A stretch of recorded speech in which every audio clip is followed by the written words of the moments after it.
Oke, halo semuanya. Gue di sini akan membahas tentang pekerjaan ABK atau yang biasa disebut anak buah kapal gitu. Gue hanya menjelaskan daripada beberapa pihak oknum aja gitu ya, terutama yang nggak resmi gitu.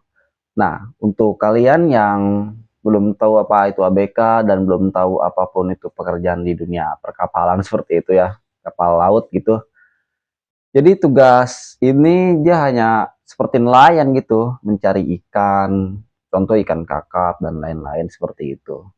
Dan kenapa banyak yang viral juga di dunia Facebook, dunia sosial lain gitu ya, karena tidak sesuai omongan gitu nih. Penjelasannya seperti ini. Yang gua kasih tahu nih ya. Satu, usahakan jika kalian ingin mencari pekerjaan ABK itu cari yang resmi gitu, jangan lewat calo, mengerti ya? Biasanya kalau lewat calo itu kata-katanya manis banget gitu. Contoh kayak nanti lu diongkosin buat berangkat, lu dimodalin buat bertahan hidup di kapal seperti itu nggak akan gitu ya. Sedangkan gaji lu aja pasti ditahan seperti itu. Contoh gue juga, kenapa gue bisa tahu karena gue belajar dari pengalaman dari temen gue yang pernah kerja jadi ABK. Dia selama kerja tuh 3 bulan gak dibayar dan makan itu ya seadanya aja gitu dari ikan-ikan itu. Akhirnya dia kabur gitu, bisa kan. Jadi untuk sistemnya katanya ada yang gajinya 1 juta atau 2 juta per bulan dengan bonus ya kayak kalian menangkap cumi gitu, 1 cumi dihargain 1 kilo cumi dihargain 5.000 atau 4.000, atau ikan kakap 4.000 1 kilo, dan ikan cangkalang atau yang lain-lain gitu ya. Itu biasanya bonus-bonusnya seperti itu yang mereka janjikan gitu ya. Jadi gua ngasih tahu aja, mencari cumi itu nggak gampang gitu ya, cumi loh gitu. Terus ikan kakap juga nggak mudah gitu kan. Ikan kakap yang harus lu pancing, lu jaring, harus dapet tuh kiloin, ya lu sehari dapet 20 kilo ya, lu tinggal kaliin aja 5.000 kali 20 seperti itu. Itu juga kalau dapet 20 kilo begitu.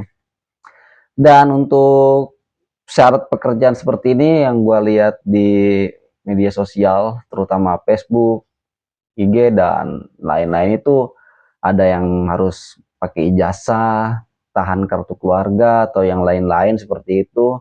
Dan dia nerima lowongan pekerjaan itu yang fresh graduate, atau yang pengalaman, atau yang belum, seperti itu.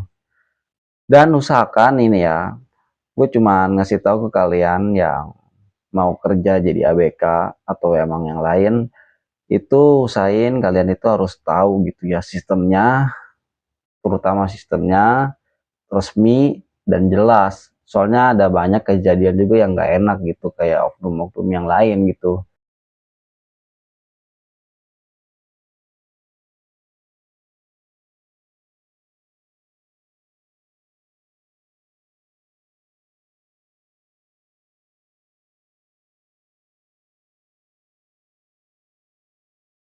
Tahu-tahu lo 3 bulan terdampar, 4 bulan diapain gitu kan, nggak tahu, jadi tersiksa seperti itu, nggak baik juga kan. Nah, saran gua, mendingan lu yang udah kerja di ABK atau lu pengen kerja seperti itu, lu nanya ke temen lu yang udah pernah kerja di situ, gimana konsepnya seperti itu. Jangan lu sendiri tiba-tiba sendiri nih ada calo yang nawarin gitu ya, nih mau uang nggak bang, gue modalin buat ongkos jalan lain-lain seperti itu, nanti potong gaji. Itu kalian jangan gitu ya, gue saranin jangan, karena itu penipuan gitu guys. Bukan dari artian penipuan lu ketipu duit, ya lu ketipu di sana, lu nggak digaji, lu jadi budak di situ, jadi budak gitu. Ngerti nggak sih? Ya lu bener-bener jadi budak, disiksa di situ.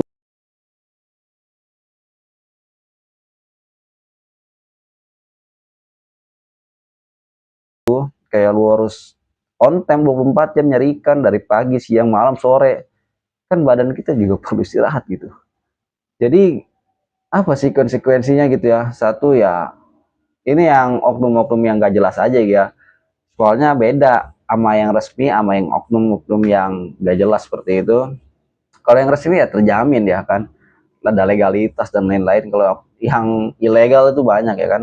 Kalau yang Oknum gak jelas ini biasa resikonya itu ya lu dibuang, lu disiksa di situ, lu dikerja paksa, ya bener-bener kayak budak lu di situ gitu, buru-buru digaji, dikasih makan aja udah syukur gitu, dan lu susah untuk pulang seperti itu. Jadi gimana caranya lu harus kabur seperti itu. Jadi cukup sekian dari video pendek ini, mungkin ada yang kurang jelas dari kata-kata gua, mohon maaf gitu ya. Dan itu aja untuk sistem kerja ABK. Terutama gue cuma ngingetin jangan pernah pakai calo, usahain yang resmi-resmi aja lah. Oke.